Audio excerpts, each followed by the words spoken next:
1차 제주 고령사회 포럼 2020년도 올해는 코로나 때문에 온라인으로 이렇게 진행을 하게 됐는데 오건호 박사님 모시고 포럼 진행하게 돼서 이렇게 먼 길 찾아와 주셔서 정말 감사드립니다. 네, 우리 오건호 박사님 인사 한 말씀 잠깐 간략하게 좀 해주실까요? 예, 예, 올해 1차 온라인 포럼이네요. 이렇게 초대해 주셔서 감사드립니다. 그리고 무척 어려운 주제지만 또 너무나도 중요한 주제여서 네. 우리 제주도에 이후에 노후 복지를 어떻게 만들어갈지 얘기할 수 있게 돼서 저도 기쁩니다. 열심히 최선을 다해서 네. 말씀드리겠습니다. 네. 네. 오건호 박사님은 그 제주 출신이고요. 지금 현재 내가 만드는 복지국가 운영위원장이십니다. 그래서 내가 만드는 복지국가가 이제 2012년도에 발족했죠. 예, 예, 이제 8년 8년. 돼가네요. 예. 예, 서울대학교에서 사회학과 박사학위 받으셨고요. 현재는 이제 저출산 고령사회위원회 위원으로 계십니다. 국민연금과 관련해서 책도 여러 권 쓰셨고요. 내가 만드는 공적연금, 나도 복지국가에 살고 싶다 이런 책도 쓰셨습니다. 올해 이제 고령사회연구센터에서 제주 노인하고 베이비부머 1,300명을 대상으로 해서 실태조사를 했습니다.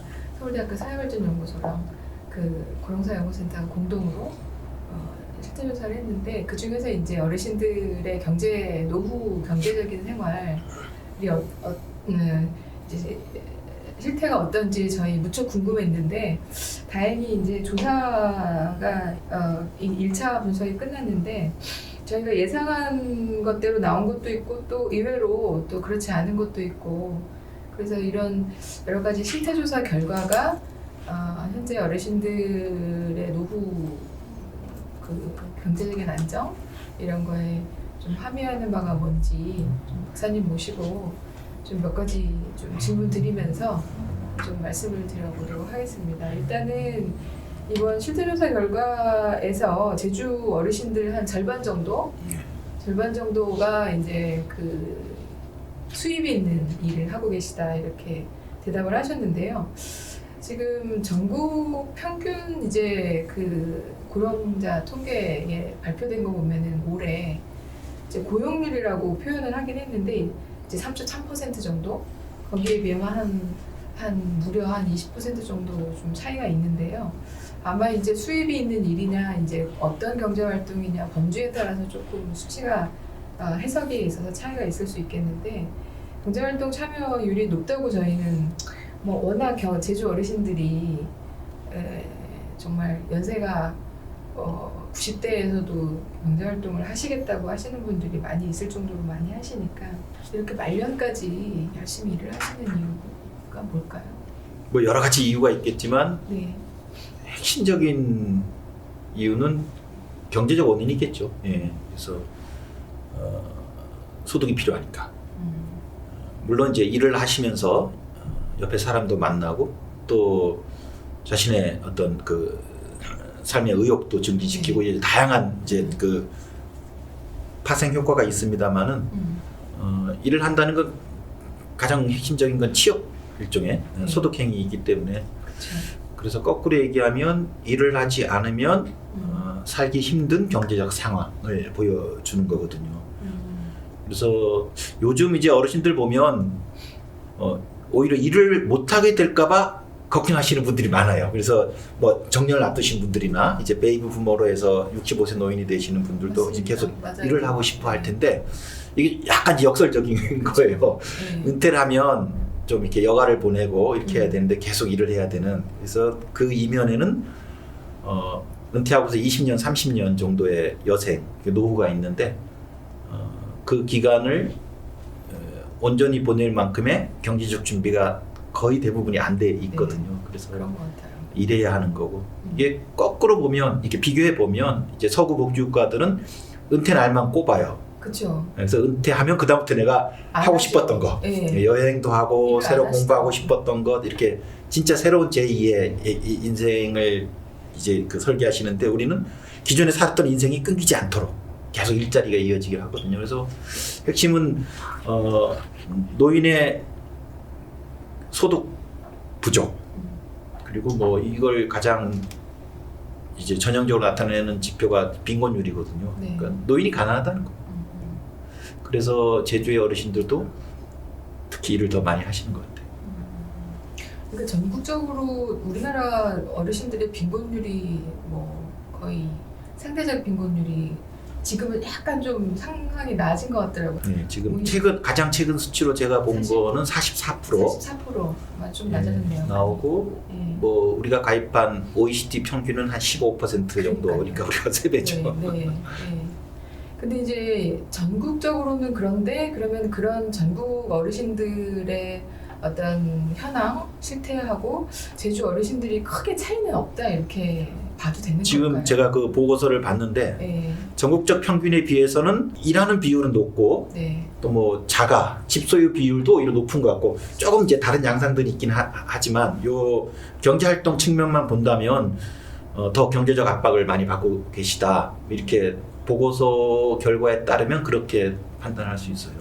그러니까 이제 사람들이 노년기에는 좀 생활비가 적게 들 거라고 생각하거나 혹은 이제 농촌 같은 경우에는 어느 정도 자급자족이 이루어질 수 있는 영역이 있기 때문에 생활비가 그렇게 많이 들지 않을 거다라고 생각해서 어르신들이 왜 이렇게 일에 집착하는지 좀 이렇게 해석할 수도 있을 것 같은데 저는 사실은 또 노년기에 또 이제 뭐 식비 이런 거는 그렇다 치더라도 의료비, 뭐 약값이라든지 진료비 이런 것들이 좀 높아지기 때문에 기본적으로 소득에 대한 어떤 필요성 이런 거는 있을 것 같아요. 아, 그럼요. 사람이 1인 가구든 2인 가구든 한 달을 사는데 네. 그리고 당장 하루에 식료품 비용도 있겠지만 네.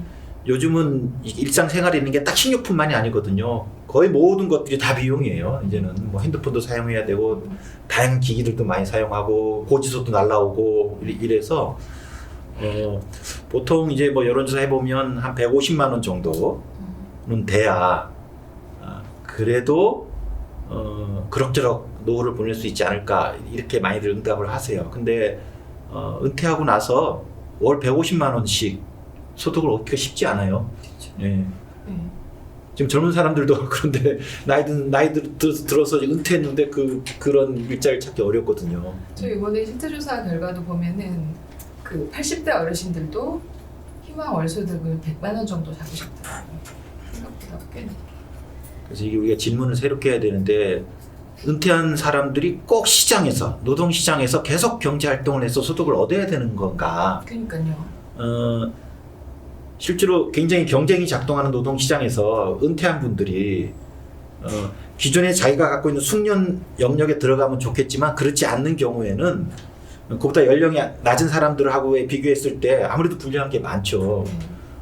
그래서 이 노후의 소득 보장은 시장에서 다 보존되는 거 아닌 그게 이른바 소득 안전망이거든요. 이 소득 안전망이 작동하면서 상당 부분은 깔아주고 그리고 그 이후에 개별적으로 좀 경제활동을 하신 분들은 거기에 의해 보태서 자기 가게를 운영해야 되는데 우리는 이 밑바닥에 깔아주는 소득 안전망의 공적 지원 토대가 약하다는 거 그게 핵심이에요. 지금 아까도 어르신들의 빈곤율에 대해서 말씀해 주셨는데 솔직히 우리나라의 노인들은 가장 오래 살고 또 가장 가난한 삶을 산다고들 하잖아요. 제주 노인들도 다를 바가 없는데 특히 그 제주 어르신들이 이번 조사에서도 경제활동의 1차적 동기가 생계비 마련이나 용돈 마련이라는 점에서 노후의 경제적 안정이 여전히 불안하다는 걸 반증하고 있고 그러면 결국 노인의 경제적 안정을 위해서는 어떤 노력들을 해야 될지 좀 말씀해 주실 수 있을까요? 그러니까요. 약간 배경으로 더 설명드리면 아까 우리나라 노인 빈곤율이 44%인데 요건 65세 이상 분들의 평균이거든요. 그런데 이제 노년도 우리가 초기, 후기로 나눌 수 있잖아요. 그러면 65세에서 75세, 또 75세 이후로 이렇게 되면 나이가 들수록 빈곤율이 높아져요. 갈수록. 그러니까 우리 인생이라는 게 뭐 이제 제가 지금 이 연령대에 말씀드리는 게 좀 그렇습니다만은 살면 살수록 가난해지는 이런 거예요. 물론 이제 여기서 벗어나신 분도 계시겠지만 대부분의 사람들이, 그러니까 우리 여기 저 앞에 젊은 분도 계시지만 이게 갈수록 미래가 어두운, 갈수록. 그러니까 내 윗세대 선배들이 혹은 우리 부모들이, 우리 할아버지 할머니 세대들이 그러니까 나이가 드시고 이제 돌아가시기 전까지 조금 계속 평안해져야 되는데 나이가 들수록 뭐 빈곤율이 60%까지 막 가거든요. 그럼 이러면 지금 현재 어르신들도 힘들 뿐만 아니라 젊은 세대들도 미래가 어둡게 보일 수밖에 없어요. 그래서 저는 굉장히 그 특단의 네. 조치들이 필요한 시점이라고 보고, 2020년이 이제 드디어 베이비 부머 대규모 노인들이 매년 지금 진입하는 시기 그렇죠. 이제 시작되었거든요. 네. 그랬을 때 아까 그 노년에서의 소득 보장은 시장에서 해결할 수 없다라고 말씀드렸지만, 그렇다고 해서 워낙 노인 수가 많아지다 보니까 또 시장을 완전히 무시하고 공적 지원으로만, 공적 소득 보장망으로만 다 하기도 어려워요. 노인이 워낙 많다 보니까.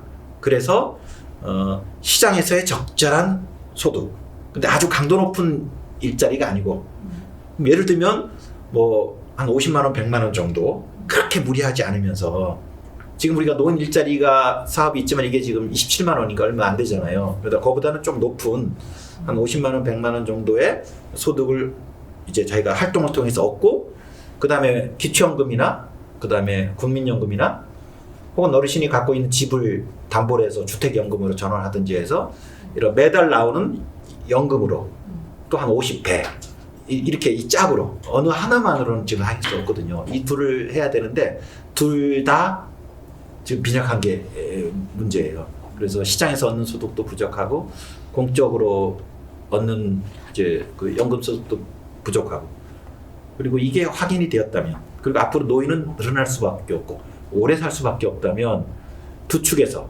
어떻게 시장에서의 소득을 더 증진하고 공적 연금 소득을 늘릴 것인가, 이 투 트랙에 좀 중장기 종합 계획이 필요한 시점이에요. 그 현재 어르신들 세대는 사실은 연금이 없거나 이제 하더라도 이제 제도가 좀 성숙하지 않은, 그래서 연금 효과가 좀 그렇게 크지 않았잖아요. 근데 이제 아마 이제 뭐 베이비 부머 이후 세대는 그런 점에서는 국민연금의 효과가 조금 더 기대할 수는 없나요? 지금 어르신들은 네. 이제 국민연금에 가입하지 못했거나 가입했더라도 그 기간이 짧았기 네. 때문에 받는 그대로. 금액이 작아요. 네. 그래서 지금은 이제 좀 특수한 네. 세대다라고 우리가 평하고, 그러면 고다음 세대, 네. 지금 이제 노인으로 진입하는 베이비 부머나 혹은 이제 고 지금 한 50대 초반의 분들은 어떨까? 그 평균으로 보면 그렇게 큰 차이 나진 않아요. 아, 총액으로 보면요. 예, 아니면- 왜냐하면 네. 그 국민연금의 보장성, 소득 대체율이 쭉 계속 낮아져 왔고, 그래서 전체 평균은 그렇게 많이 올라가지 않아요. 근데 앞으로 더 주목해서 봐야 될 건, 지금 노인들은 대부분 다 국민연금에 오래 가입했지 못했기 때문인데, 앞으로 들어오는 노인들은요, 노인이 되기 전까지 노동시장에서 굉장히 격차가 우리가 크잖아요. 그게 그대로 가요. 그래서 우리가 이제 이후 노인들은 어떨까? 국민연금 평균액은 그렇게 많지는 않아요. 예를 들면 한 50에서 60만 원 정도 예상이 되는데, 오히려 20만 원, 30만 원대의 사람들이 많고 80만 원, 90만 원, 100만 원 사람들 때도 좀 있고 해서, 시장에서의 소득 구조가 양극화되면 국민연금도 양극화돼요. 예. 그래서 우리가 노인의 소득 보장 문제를 얘기할 때 전체적으로 평균적으로 빈곤한 것이 이제 첫 번째 우리가 과제고, 또 하나는 그 안으로 들어가면 두 가지 측면이네요. 나이가 들어갈수록 고령자일수록 빈곤해지는 것. 또 하나는 전체 노인 중에서 중상위계층 노인들은 일정한 또 이렇게 자기 보충 수단이 있을 수 있어요. 그렇죠. 집일 수도 있을 수 있고 예금이 있을 수도 있고 네. 뭐 잘 나가는 자녀가 될 수도 있는데, 그 밑에 있는 하위계층들은 특별히 가진 집도 없고 국민연금 받아봤자 뭐 아주 작고 거의 뭐 기초연금 30만 원 외에는 특별히 없는 경우, 그러면 기초연금 30에다가 노인 일자리에서 27만 원 합하면 50이거든요. 60인데 노인 일자리도 계속 오는 건 아니거든요. 이렇게 순번으로 받아야 되니까. 그러니까 이렇게 60인데 거기에 지금 의료비 나가야 되지, 여러 지금 그 공공요금 나가야 되지 등등 하면 우리가 사람이 식료품만 갖고 사는 게 아니지 않습니까? 이게 그렇죠. 여러 관계망을 가져야 되는데 네. 그래서 특히 이 노인 내부에서의 격차가 중요하고 저는 그래서 네. 모든 노인의 소득 안전망은 전 사실 이쪽 분야를 전공하면서 개인적으로 이렇게 얘기한 건 좀 그렇지만 사실상 가능치 않다고 봐요. 모든 노인을 위한 안전망은 간장하지 않고 조금 계층을 나누어서 개인적으로 그 보완할 수 있는 자산을 가지신 분들은 충분히 공적인 제도와 자신의 개인적인 것들을 합해서 하십니다. 그래서 저는 보면 노인 중에 아래 절반 정도의 하위계층 노인의 소득 안전망에 집중해서 우리가 논의할 필요가 있다고 봐요. 그거는 어떻게 보면은 박사님 말씀하시는 건 지금 복지제도의 역사가 선별해서 보편으로 왔다가 다시 선별로 가는 건가요? 아니면은 항상 선별이 절대적인 답도 아니고 네. 보편이 절대적인 답도 아니고 네. 그 전에 복지국가 만들어질 때는 모두를 위한 것이 가능했기 때문에 그런 건데 저는 지금처럼 특히 노인만 보면 앞으로 시간 더 지나면 인구 중에 거의 절반이 노인이 되거든요. 그리고 이분들은 대부분 시장에서 소득이 없어요. 그럼 과연 이분들을 공적인 재정으로 다 지원할 수 있을까? 저는 가능치 않다고 봐요. 그건 불가피하게. 그래서 저는 정책의 목표나 가치도 네. 그 시대가 주어지는 과제에 따라 저는 개편될 수밖에 없다고 봐요. 그러면 지금 시점에서 만약에 제주 어르신들의 경제적인 노후 경제적인 안전망을 만약에 뭐 설계한다, 정책을 짠다, 방향을 구상한다 그러면 지금 박사님 말씀대로라면은 지금 어쨌든 현재 상태에서 굉장히 가장 취약한 영역에 계신 분들을 좀 그래도 집중적으로 지원이 갈 수 있는 방향으로 하는 것이 낫다 이런 저는 이제 제가 개인적으로 갖고 있는 네. 해법인데 네. 뭐 이제 동의하지 않으신 분들도 있어요. 근데 요거는 아까 우리 제주도 노인들에 대한 이제 대책을 질문을 주셨는데 꼭 제주 노인뿐만 아니라 저는 다른 육지나 전국에도 다 해당될 거라고 보는데 아까 하위계층의 노인의 소득 보장에 집중해야 된다. 그럼 두 축이에요. 하나는 기초연금입니다. 네. 근데 기초연금이 지금 전체 노인의 70%한테 지급되거든요. 네. 제주 지역은 조금 이제 70% 못 미치지만 그럼 70% 노인에게 30만 원 주던 걸 50만 원씩 올려가게 되면 뭐 이게 소득이 올라가는 거죠. 근데 당장은 50 올라가는 거 정도는 우리나라 재정에 저는 감당할 수 있다고 보는데 지금 베이비 부모들부터 해서 노인이 엄청나게 늘고 있기 때문에 똑같이 30만 원, 40만 원이어도 1년에 막 7, 80만 명씩 노인이 늘어나 버리면 맞아요. 지금 자연 증가분이 너무 커지는 거잖아요. 일하는 사람들은 오히려 또 줄어들고 그래서 저는 개인적으로 지금 30만 원인 기초연금은 70% 노인에게 지급하는 30만 원은 계속 하면서 추가로 인상을 해야 되는데 한 하위 3분의 1 정도 노인에게만 두 번째 보충연금 우리 회사 한 뭐 20만 원 정도나 뭐 이렇게 해서 하나 얹어주는 게 어떨까라는 거고 외국에서도 이런 예들이 있어요. 모두한테 주면서 올리기에는 재정 부담이 크니까 일정 금액은 모두한테 주고 또 일부 계층에게는 하위 계층한테는 추가로 주는. 그래서 뭐 캐나다, 덴마크 이런 나라들이 그런 방식으로 하거든요. 네. 그래서 기초연금을 저는 그런 보충연금을 도입한 중증형 기초연금으로 가는 거 그렇게 하나 하고 또 하나는 지금 노인 일자리 사업입니다. 노인 일자리 사업의 전면 개편과 확대가 필요한데 지금 27만 원 지급하고 있는데 물론 매일 일하시는 건 아니죠. 일정 시간 나오는데 이게 애매해요. 이게 일자리 사업인지 활동인지 그래서 사실은 일자리 사업도 아닌데도 불구하고 그냥 맞아요. 공연히 모이시게 해가지고 그럴 바에 그냥 계좌 이체 시켜드리지. 제가 서울에서 사는데 서울도요 오늘도 저희 서울에 요새 코로나가 심하거든요. 수도권에. 그러니까 이제 정부에서도 노인 일자리를 늘리려고 하는데 어디로 늘려야 될지가 잘 발견이 안 되는 거예요. 네, 지금 늘릴 만큼 다 늘고 저희도 제가 애가 막내가 어려서 초등학생인데 그 뭐죠 그 녹색 어버이 이제 가다가 그것도 잘렸어요. 부모님들은 왜? 그걸 이제 어르신들이 와야 해야 되니까. 그러니까 동사무 주민센터에서는 이제 위에서 내려오는 거예요. 노인 일자리 늘려라. 늘릴 데가 없는 거라.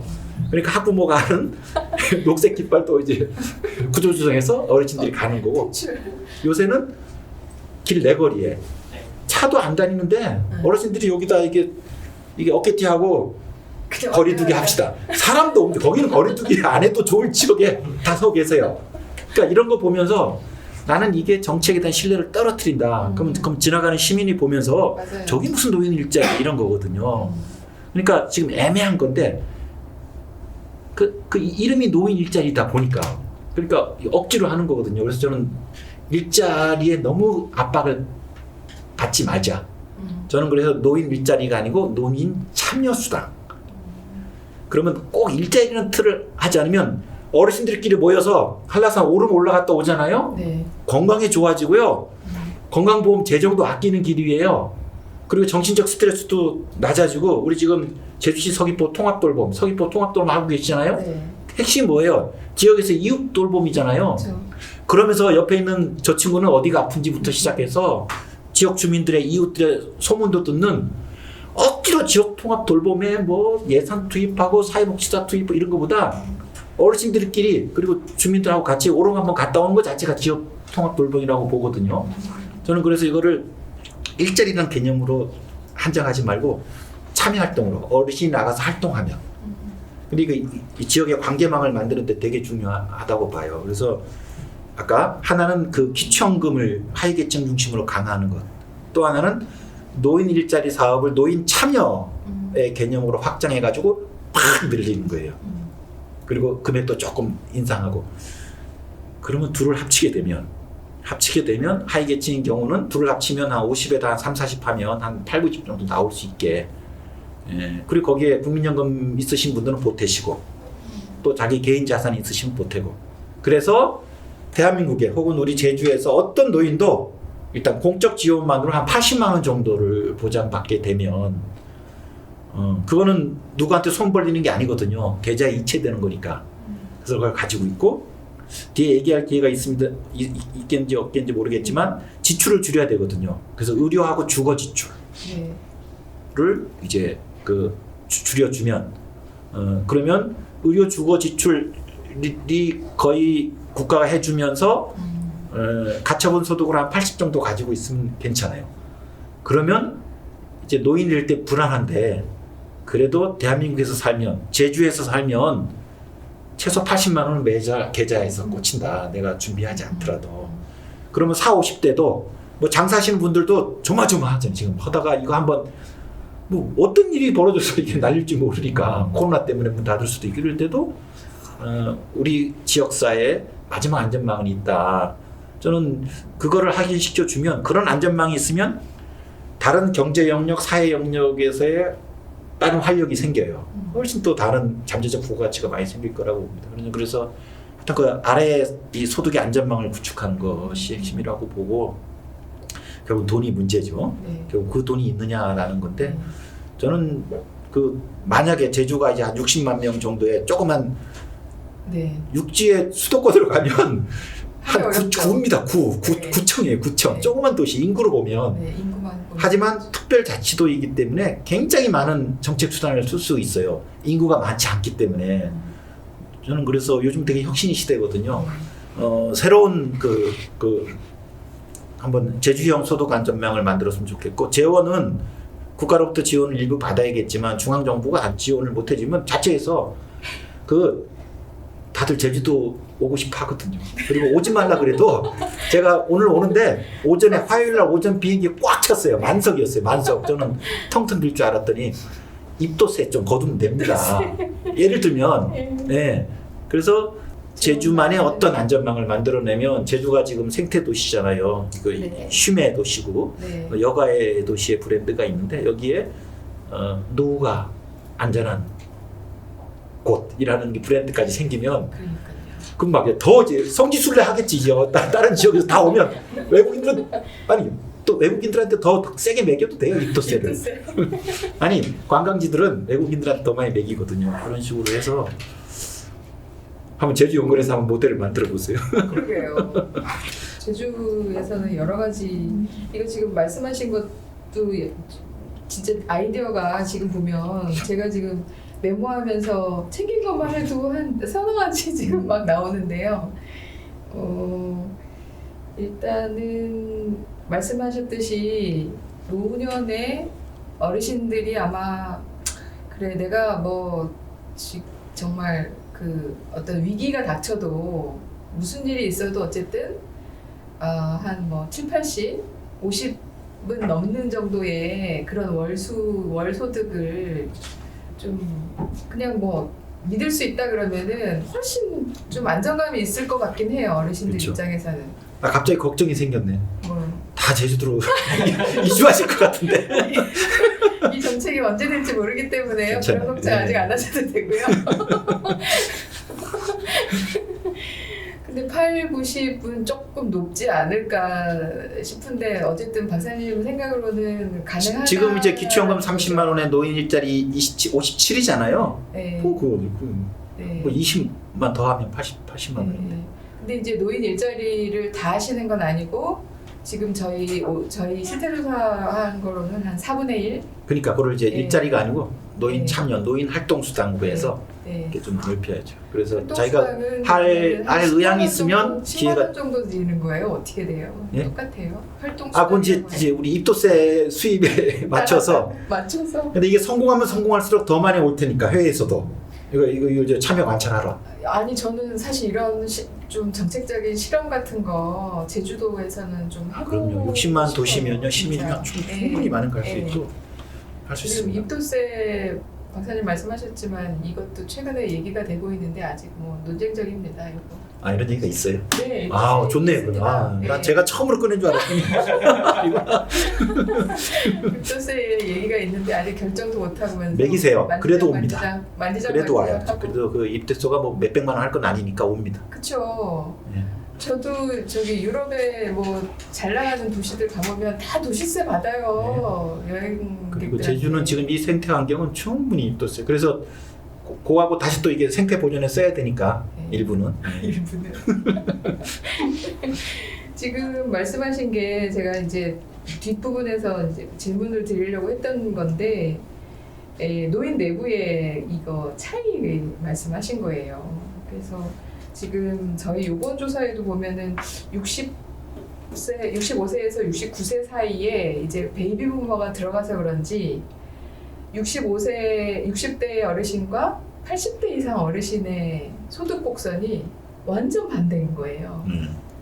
그러니까 저소득층에는 80대 이상 어르신들이 몰려 있고 이제 60대의 어르신들은 고소득 어르신들도 많이 비율이. 그래서 전통적으로 이제 70대 어르신들이 보이는 소득 곡선을 보여주시고 60대와 80대는 완전 교차돼서 반대 곡선을 보여주시더라고요. 제주 어르신들도 보면.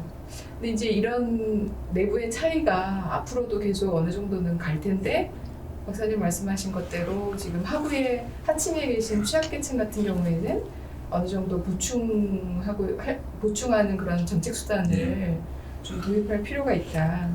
그러니까 노인이 그전에 노인이 많지 않았기 때문인데 네. 이제 전체 인구 중에 15%가 됐고 이제 5년 후는 20%가 되고 이제 40%까지 가거든요. 그러니까 노인이 하나의 동질적인 집단이 이제 아니게 된 거예요. 그래서 아까 이제 제가 이제 그 나이가 들수록 가난해지는 걸 빼면 아까 얘기했던 아내 격차. 네. 왜냐하면 우리가 보면 지금 2020년이니까 IF 금융위기를 저는 좀 전환점으로 보는데 그게 97년, 98년, 한 20년 됐잖아요. 네.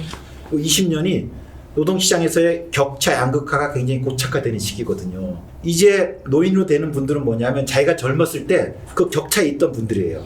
그러니까 이제 새로 노인 되는 분들은 하나의 노인이 아니고 계층별 격차가 이미 큰 차이로 오는 그 노인의 양극화 문제, 격차가 또 하나고 또 하나는 세대의 문제인데 지금 어르신들 70대, 80대의 분들은요, 교육 기회가 많지 않았어요. 그러니까 무학이든 초등 이렇게 많고 대부분 이제 초기 산업화에 일하거나 제주도 같은 경우는 농업을 종사하시다가 노인이 되신 분들이에요. 그래서 이제 뭐 이렇게 학계 표현으로 좀 인적 자원이라는 게 현대화된 인적 자원을 갖추지 못하신 분들이에요.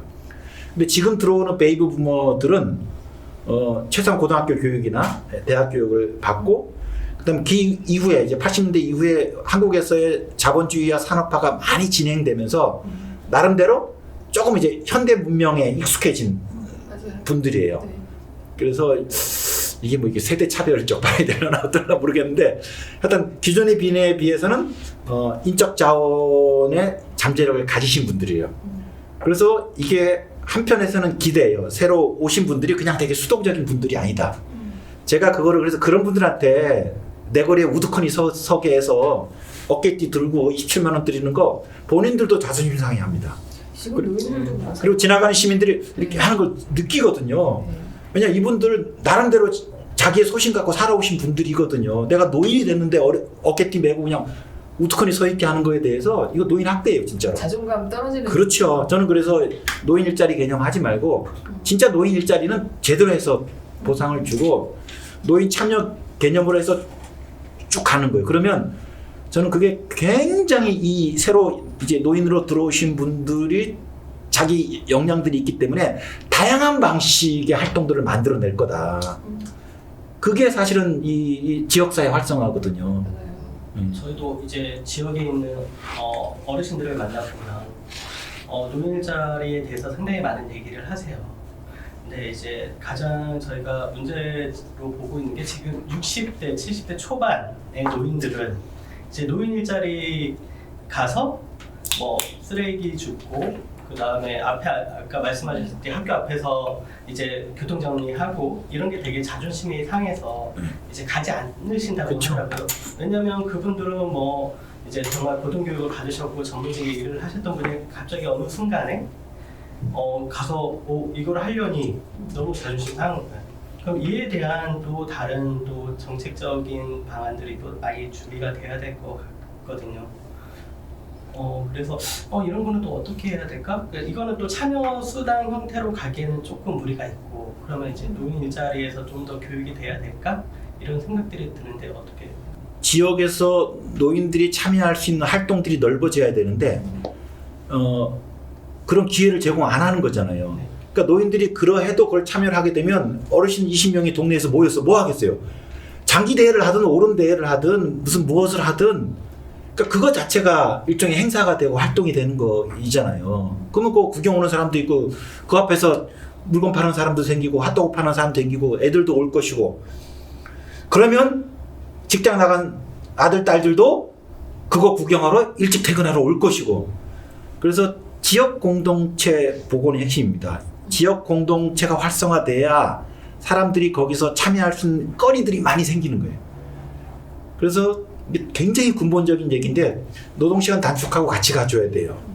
그러니까 젊은 사람들이 맨 야근까지 하고 제주도는 좀 다를 수는 있습니다. 이게 이제 또 이게 한 부락이니까. 근데 이 대도시 같은 경우는 진짜 귀가 시간이 늦거든요. 그러면 낮에는 여기다 그냥 딸랑 전업주부하고 어르신들만 있는 곳이에요. 그러니까 여기서 어떤 프로그램들을 가동하기가 힘든 거라. 네. 근데 여기서 프로그램 가동되기 시작하면 지역에 사는 사람들이 제일 잘할 수 있거든요. 그리고 이게 막 경쟁적인 일자리가 아니거든요. 서로 협력하고 배려하고 이런 사람들이 거기서 최고로 대우받는 거예요. 노동시장에서는 일 잘하는 놈이 최고로 대우를 받지만 지역 사업에서는 같이 협력하는 사람이 최고거든요. 저는 그래서 이 지역사회 여러 활동들을 활성화시킬 필요가 있고 그래서 이게 닭이 먼저인지 달걀이 먼저인지 모르겠지만 저는 어르신들에게 그러한 활동을 하도록 기회를 제공하고 또 경제에서 보상을 하면 만드실 거라고 봐요. 그런 자원을 잠재력을 가지신 분들이에요. 근데 이 노인의 자아상을 내거리에서 이 어깨띠를 딱 들고 있으면 그게 50대 사람이 버스 타고 가다가 그걸 보면서 내가 15년 전에 난 저기 서 있고 이러거든요. 그러니까 모두가 노인을 어떻게 생각하는 그리고 되게 쓸모없는 존재로 비하시키는 것 같아요. 되게 좋은 제안 해주셨는데 그러기 위해서는 저는 약간 좀 인식의 전환도 좀 의도적으로 필요할 것 같은데 지금도 사실 어르신들 일자리에 대해서 뭐 선심성이다 이렇게 얘기하는 분들도 많고 그런데 오름 갔다 와서 수당 드린다 그러면은 아마 이해 못하실 분들이 제가 보기에는 많이 있을 것 같아요. 그렇죠. 현재 차원에서. 예, 그러니까 논의 많이 해야 돼요. 예. 근데 처음에 이 노인 일자리가 노무현 정부 때 시작했는데 그때 진짜 일 개념으로 시작해 버렸거든요. 네. 그러다가 이제 노인들의 일자리를 늘려야 되는 게 정책적 요구로 부딪히니까 이제 막 늘려가다 보니까 네. 일자리 아닌 것 같은데 막 생겨가지고 이미지가 이상해졌는데 이제는 아예 그래서 그 이제 1단계 끝났다. 이제 새롭게 완전히 일자리가 아니고 다른 개념으로 가면 그리고 그렇게 정립해서 알리면 거기서 막 그냥 뭐 이렇게 꾀가리치고 노는 것 자체가 그리고 그것이 얼마나 중요한 일인지에 대해서 의미를 부여하고 또 우리가 가치를 계속 이렇게 그 확산시키면 되니까 그 보고서 네. 보니까 네. 인구가 작다 보니까 노인종합복지관 네. 지금도 육지에서도 노인종합복지관이 그렇게 일을 잘하고 있지는 않아요. 하지만 이제 복지관이 공적 시설이다 보니까 이런 데가 거점이 될 수는 있거든. 처음에 시작하는 데 있어서. 근데 제주시에 시내에 하나 딸랑, 네. 서귀포 시내에 하나 딸랑 있다면서요. 네. 저 깜짝 놀랐어요. 네. 아마 인구 대비로 시에 하나씩 하다 보니까 그렇게 된 건데 아니 이 구시가지도 있고 신시가지도 있고 중산가부터 시작해서 곳곳에 다 있고 그러니까요. 거기 계신 분들이 네. 대부분 다 어르신들인데 노인 인구 비율이 지금 20%에 육박하는. 네, 그러면 그러고 그런 있어요. 거점을 역할할 수 있는 노인 종합복지관을 지어야 되고 종합복지관 노인 복지관 짓기가 그러하면 네. 다른 공적인 시설들이 많아요. 네. 학교 시설을 이용하든 뭐 어디 뭐 지역에 있는 뭐 공터 하나에다가 뭐 이렇게 뭐 지붕 하나를 올리시든 해가지고 뭐 혹은 지금의 경로당을 좀 더 개축하고 넓히든 해서 노인들이 모여서 이렇게 상의하고 스스로 뭘 제안할 수 있는 지금 경로당도 조금 고착화돼 있어요. 경로당 주변에 좀 익숙하신 분들이 딱 대부분 터를 잡고 앉아 계시다 보니까 그래서 왜냐하면 그 경로당에서 할 수 있는 역할의 틀이 너무 작기 때문이에요. 그러니까 일부 오신 분들만 그 안에 자리 잡고 계신 거예요.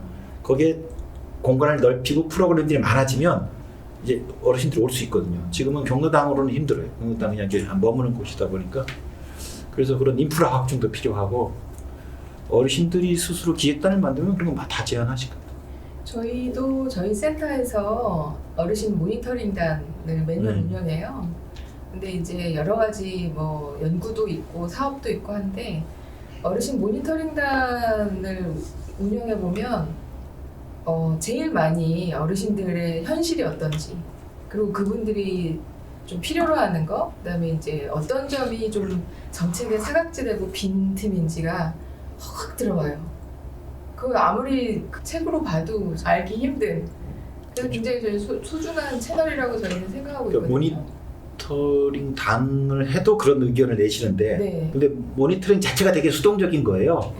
실행 주체는 있는 거고 옆에 제3자가 어떤 게 개선되었으면 좋을지에 대해서 어드바이스 의견을 내는 그렇죠. 것이지 자기 책임 영역은 아니거든요. 네. 그래서 저는 그보다 더 뛰어넘어서 어르신들 모여있으면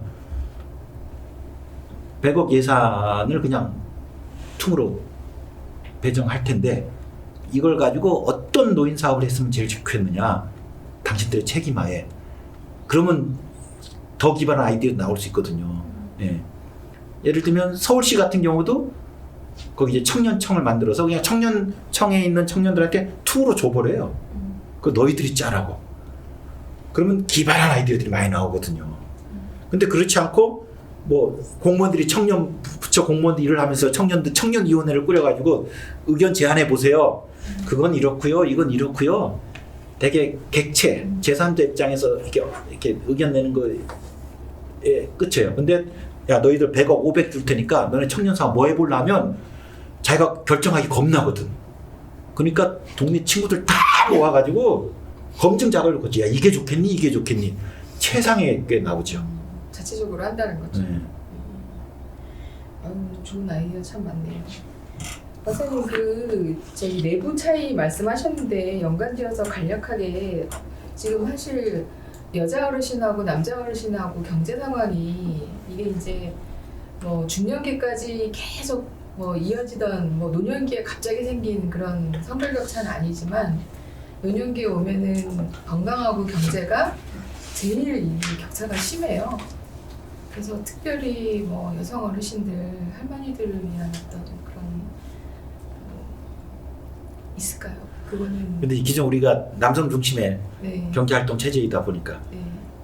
요새는 그래도 여성의 경제 참가가 높아졌지만 지금 이제 노년 세대들은 더욱더 그렇거든요.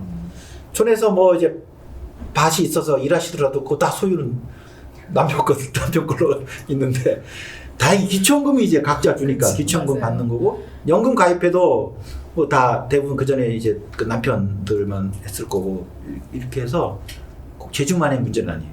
전체적으로 남성이 경제권을 가지고 또 집의 자산도 남편 명의로 돼 있는 경우가 많아서 문제죠. 그래서 한꺼번에 풀 수는 없는 것 같아요. 근데 그 성별의 구별 없이 제공하는. 그러니까 지금 개인적으로 사적으로 갖고 있는 자산들은 이제 남편 중심으로, 남자 중심으로 되어 있잖아요. 네. 이걸 어떻게 재편하겠어? 법을 만들어서 다 부부의 2분의 1 하나씩 이렇게 할 수는 없는 거잖아. 그거는. 그래서 이제 사적 자산 이런 건 어쩔 수 없고. 네. 근데 우리가 공적으로 제공하는 아까 공적인 노인 참여 수당이라든지 기초연금이라든지 이런 건 남녀를 따지진 않거든요. 그거는 이제 그 연령대에 해당되면 지급하는 것이기 때문에 공적 인프라를 좀 확대하는 거에 그리고 이제 경제 자산 같은 경우는 그렇죠. 그 뭐 남편이 그걸 자기 명의로 있는 거 어떡하겠어. 근데 가능하면 좀 이제 부부가 같이 할 수 있게 하고 그렇게 하면 조금 정책적 인센티브를 주고 뭐 이렇게 해야겠죠. 그러니까 어르신들 행복감 같은 것도 보면은 여자 어르신들은 특별하게 남자 어르신들보다 낫더라고요. 불안하니까. 네, 그게 왜냐하면 아마 경제적으로 종속되니까 네, 어떻게든 경제적 의사결정이 남편한테 그렇죠. 있다 보니까 이게 종속되는 상황이라. 부부 사이에도 엄청난 권력의 불균등이잖아요. 그러니까 항상 저 사람의 결정에 영향을 받게 되면 불안한 거죠. 불안할 수밖에. 예. 지금 기초연금 수급률이 제주가 좀 낮은 거 잘 아시죠, 예. 박사님? 그 지가 상승으로 해가지고 이제 수급 자격이 안 되시는 어르신들이 그래서 뭐 최근에 뭐 그 보충적인 수단도 좀 이렇게 마련해가지고 되도록이면 수급률을 높이려고 지금 하고 있지만 여전히 전국 평균에 비해서는 좀 낮아서 기초연금 사각지대에 대해서 제주는 어떻게 하는 게 나을까요? 제주도 어르신들 좀 억울하죠. 근데 거꾸로 육지 사람들이 이렇게 얘기할 수 있어요. 우리나라 전체 노인 중에 하위 70%한테 지급하는 건데 제주도는 아까 64%만 지급했다고 치면 상대적으로 제주도 어르신들은 좀 더 잘 사니까 기초연금에 탈락한 거다라고 얘기할 수 있는데 맞아요. 수치상으로. 그러면 수치상으로 그걸 이제 소득 인정액이라고 하는데 소득 인정액이 제주도 어르신들이 평균액이 육지보다 높을 거예요. 그러니까 그 지급 대상이 줄어드는 건데 소득 인정액이 높아지는데 왜 높아졌을까? 실제 내 주머니로 들어오는 소득이 높아서 소득 인정액이 높았으면 괜찮은데 그게 아니고 재산을 그 밭, 집 그거를 소득으로 환산하는 건데 환산율의 수친 계산식은 전국적으로 똑같은데 우리가 평당 가격이 세졌단 말이에요. 거죠? 그럼 평당 가격이 세졌다고 해서 거기서 돈이 들어오는 거냐?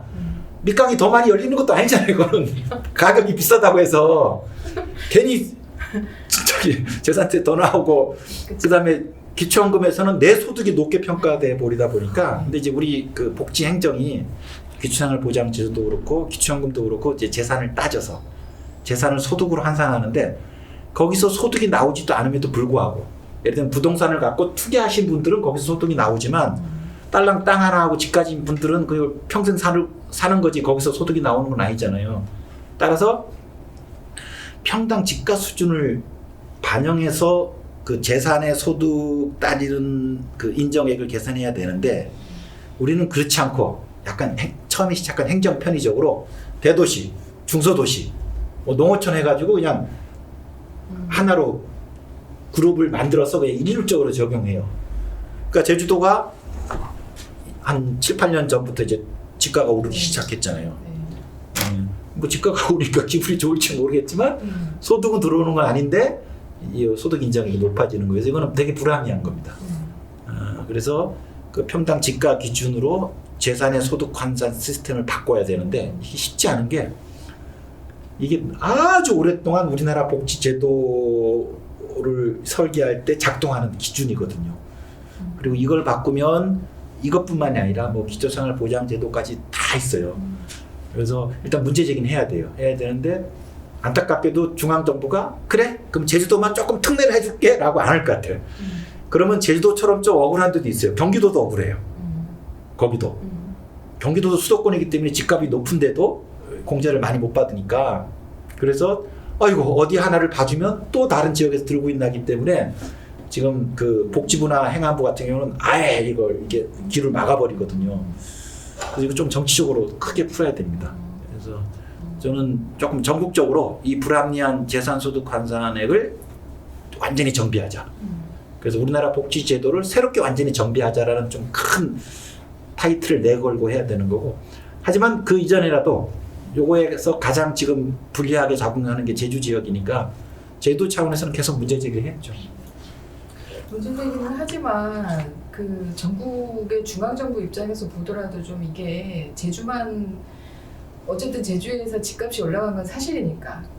그러니까 어쨌든 그걸로 인해서 그 혜택을 혹은 추가 소득이 생긴 사람이 제주에 있는 거잖아요. 그래서 그 부동산을 임대를 줘가지고 임대 소득이 생기면 모르겠지만 네. 1가구 1주택 그리고 땅, 밭 하나 가지고 있는 경우는 아까 했잖아요. 그렇다고 밀감이 더 많이 생산되는 게 아니잖아요. 그냥 가격은 정해져 있는 거기 때문에 그래서 조금 이제 정교하게 아까 그런 분들은 이렇게 배제시킬 수 있도록. 근데 저는 요거는 그래서 좀 비슷한 처지에 있는 지자체끼리 같이 좀 협의체를 만들어서 계속 문제 제기를 하는 수밖에 없다고 생각이 들어요. 제주도만 특례 적용하긴 안 많지는 않아요. 네, 그러니까 저도 그래서 오히려 도 차원에서 그 갭만큼을 지원하는 어떤 도 차원의 어떤 정책 이런 거는 도 차원에서 아니 그야 우리 지자체 자체 복지로 네, 조례를 그러니까. 정해서 네.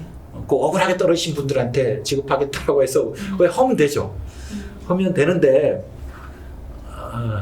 뭐 저 같으면 지자체 협의체를 만들어서 왜냐면 이게 알리면 우리 문제 제기가 합리적이잖아요. 네. 네. 그러면 그렇게 해서 풀고 그 돈은 좀 딴 데 씁시다. 중앙에.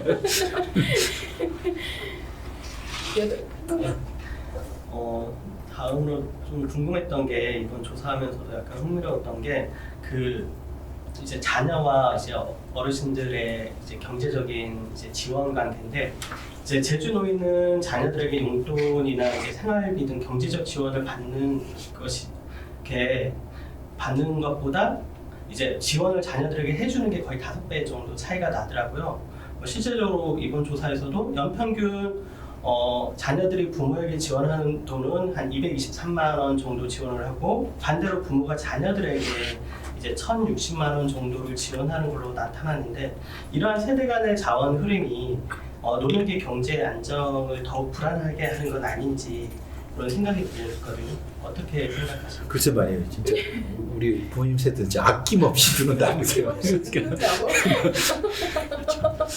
다 커도 다 큰 집 아이들도 또 주고 그러니까 이게 이제 거꾸로 얘기하면 이제 자식 세대들이 여전히 노인 부모님한테서 또 이제 제가 부양을 받고 있는 거잖아요. 제가 부양을 해드려야 되는데 거꾸로 얘기하면 자식 세대들이 쉽게 독립하지 못한다, 경제적으로 어렵다는 거를 또 반증하는 거고. 그러니까 이제 막 초입으로 노인이 되신 분들 60대나 70대 초반까지는 조금 뭐 재산이 좀 있을 수 있잖아요.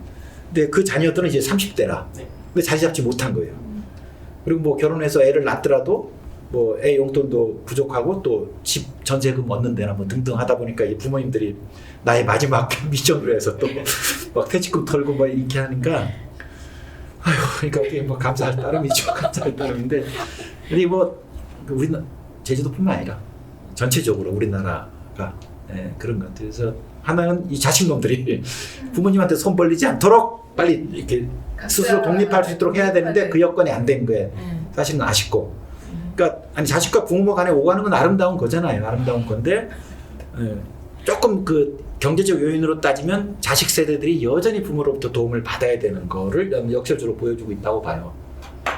이 못된 자식이 부모도 힘든데 주세요 그런 건 아닐 거잖아요. 아마 부모가 이렇게 줬다면 자식이 결혼을 하든지 집을 얻든지 뭐 애 뭘 하든지 그런 게 있으니까 줬을 거 아니에요. 아무래도. 그래서 그런 면에서 거꾸로 우리가 지금 노년 세대의 경제적 어려움을 얘기하지만 그 지금 자녀 세대들도 쉬운 상황이 아니다라는 걸 보여주는 것 같고 이제 노년은 저희도 그런 얘기를 많이 해요. 이제 그 어르신들 재산 상속하지 말고 어떻게든 아이들은 아이들끼리 이제 먹고 살 거니까 그 이제 딱 상속 끝 그냥 대국민 선언을 서로 이제 해서 네, 앞으로 없다 혹은 100% 상속 금지 뭐 이런 걸 해가지고 하더라도 50%만 해서 나머지는 아까 얘기했잖아요. 아까 이제 뭐 노인 일자리 막 했지만 빠듯한 거잖아요. 그래서 근데 우리 밭 이신 거 조금만 해서 주택연금으로 돌리면 월 50, 뭐 7, 80 나올 수 있습니다.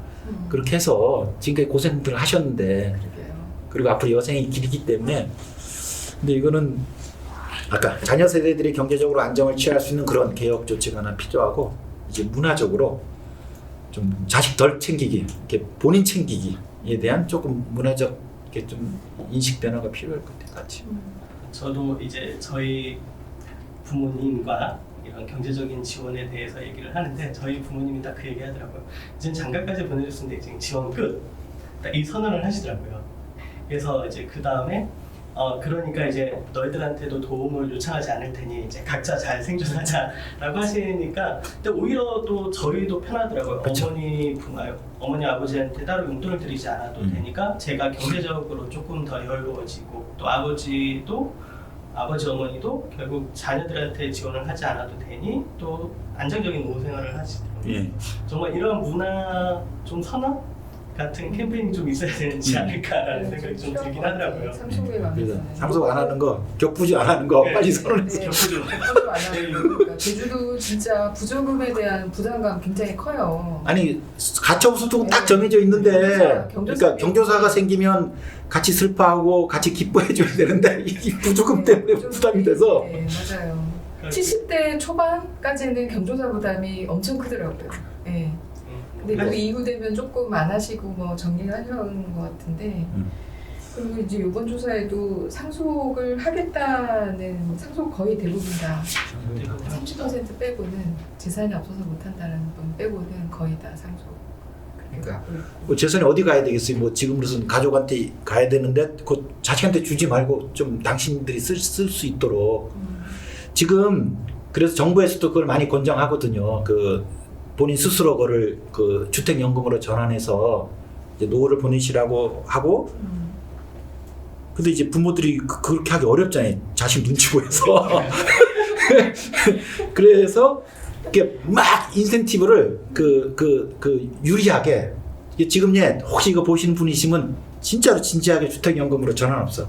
지금 완전히 그 주택연금 전환하면 시중에 다른 어떤 금융상품보다도 굉장히 유리하게 설계되어 있기 때문에 자식들한테도 그 말씀 하셔가지고 그렇게 해서 거기서 조금 유리하게 된 거는 너한테 주겠다고 하시든지 해서 그래서 조금 이제 그거를 주택연금으로 전환하는 게 이렇게 좀 물꼬가 트이면 네. 그다음 좀 넓어지겠죠. 주택연금이 굉장히 이게 홍보가 안 돼 있는 정책 가운데 하나예요. 아직은 자식들의 무언의 압박을 많이 받는 것 같아요.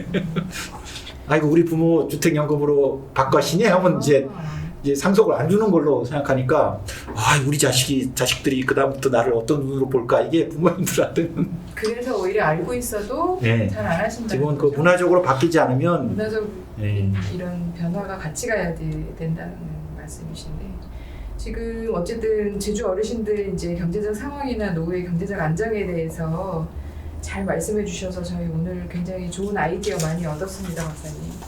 그 혹시 기본소득과 관련해서 좀 경제적인 안정, 노후의 경제적 안정과 관련돼서 좀 말씀해 주실 게 있으면 해주시고 또 그밖에 이제 이번 실질조사 결과 보시면서 꼭 뭐 하시고 싶었던 얘기 있으시면 마지막으로 좀. 예. 기본소득은 요새 워낙 이게 논쟁이 뜨겁고 또 기본소득의 그 유형들이 많아서 사람마다 기본소득을 얘기할 때 염두에 두는 모델들이 다 다양하다 보니까 논의가 쉽지는 않은데 제주 지역에서 논의하게 되면 두 유형일 것 같아요. 우리 70만 제주도민 모두에게 예를 들면 10만 원, 20만 원씩 지급하는 전도민 기본소득이 있을 수 있고 근데 그러려면 아무래도 돈이 많이 들죠. 다 줘야 되니까. 그리고 금액을 키우기 어렵고 그래서 요거를 이제 뭐 수당형 기본소득 혹은 범주형 기본소득 이렇게 부르는데 특정 집단으로 특정화시켜서 그 안에 들어오면 다 주는 거. 그 예를 들면 사실 지금 아동수당 그 10만 원씩 아이들한테 주지 않습니까? 네. 이게 아동 기본소득일 수 있고 7세 미만. 그 다음에 만약에 노인들도 우리가 70% 노인한테만 드리지만 100% 노인에게 다 드리면 그걸 노인 기본소득일 수도 있죠. 그래서 이런 특정 인구 집단 혹은 특정 역할 집단에 한정해서 다 주는 거. 아동, 청년, 노인 이건 전통적으로 있습니다. 그래서 청년수당, 아동수당, 기초연금이 있고 좀 역할 집단으로 요새 등장하는 게 이제 농민수당입니다. 네. 그러니까 농업을 해도 네. 특히 육지 같은 경우는 뭐 쌀이나 이런 것들은 워낙 채산성이 낮다 보니까 그렇다고 우리가 쌀 농사 못하게 짓지 말라고 바라는 사람 아무도 없을 거예요. 그러니까 농업에 종사해 주다 보니까 그 정도 식량이라도 우리가 확보하고 또 생태 자원도 보존하는 거여서 시장에서 보상해 주지 못하지만 농업에 참여가 꼭 필요하다면 그 부족한 시장의 보상분만큼을 국가가 지원해 주는 거죠. 그래서 제주도 이제 농업을 많이 종사하시기 때문에 어업까지 합쳐서 그래서 농어민 수당, 농어민 기본소득 이렇게 해서 전도민 기본소득 혹은 특정 연령 혹은 농어민 기본소득 이게 두 축이 논의 대상일 것 같아요. 논의한다면. 그래서 그리고 뭐 저는 개인적으로 모두한테 주기보단 저는 약간 이제 그 사람들과의 격차를 좀 주목하다 보니까 모두한테 해서 좀 여유 있는 사람들까지 줄 필요 있을까 저는 그런 생각을 갖고 있어서 제주도에서는 아까 특히 뭐 제주도는 농어민이 많으니까 농어민 수당 같은 경우 어떨까 생각합니다. 그리고 두 번째 마지막으로 질문 주신 보고서 고생하셨어요. 잘 받고 굉장히 그 각 파트별로 소득이나 여가나 문화나 뭐 의료나 그 진짜 공부 많이 했고 제가 서울에 계속 살고 있다 보니까 이렇게 제주도 쪽을 꼼꼼히 들여다볼 기회가 많지는 않았는데 보면서 잘 봤습니다. 네. 많이 해서 공부시켜 주셔서 감사드리고 수업 해주세요. 그리고 아까 뭐 전체적으로 이제 일을 많이 해야 되고 소득이 부족하고 뭐 이런 것들이 이제 그것도 전국적인 현상이니까 같이 풀어야 되는 건데 제가 조금 눈에 띄었던 게 그 돌봄망 네. 참 취약하구나 이게 아까 그 노인복지관 예를 들었지만 맞아요. 그리고 진짜 잘하셨어요. 그 여론조사에서도 보면 그 어르신들이 대답할 때 치매센터나 그다음 뭐 등등 이렇게 네. 노인 관련된 이렇게 복지 보건소 시설들이 있는데 제외하고. 이거를 이용하신 분들이 거의 없더라고요. 그래서 이게 안 알려져 있었는 건지 시설 자체가 너무 적기 때문인지 혹은 지역 특성상 있지만 거리 제한 때문에 그런 건지 그럼 그거 다 그걸 왜 지었습니까? 어르신들이 와서 이용하라고 지은 거잖아요. 그래서 너무 거리가 멀어서 띄엄띄엄 있다면 더 지어야 될 것이고 홍보가 부족하다면 알려야 될 것이고 만들었지만 별 역할을 못하거나 프로그램들이 엉망이라면 프로그램을 바꿔야 될 것이고 정말이요. 근데 지금 여론조사 결과에서는 네. 그 기관은 있지만 어르신들한테는 거의 영향력이 없는 무관한 기관으로 여론조사 결과는 그렇게 나왔어요. 그래서 좀 긴급 진단이 필요할 거예요.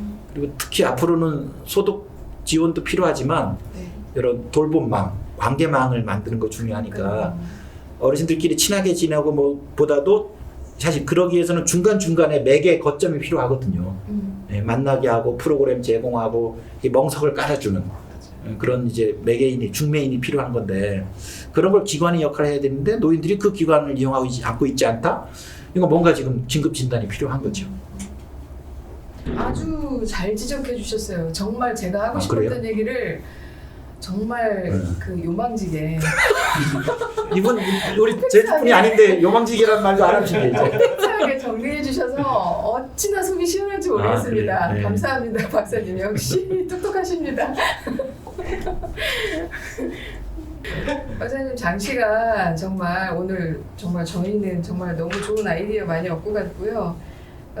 실제로 좀 구체적으로 좀 조목조목 좀 정리해서 아이디어를 좀 고민해보고 구체적으로 조금 더 박사님의 자문이 더 필요하다 그러면 언제든지 연락을 다시 드리겠습니다. 네.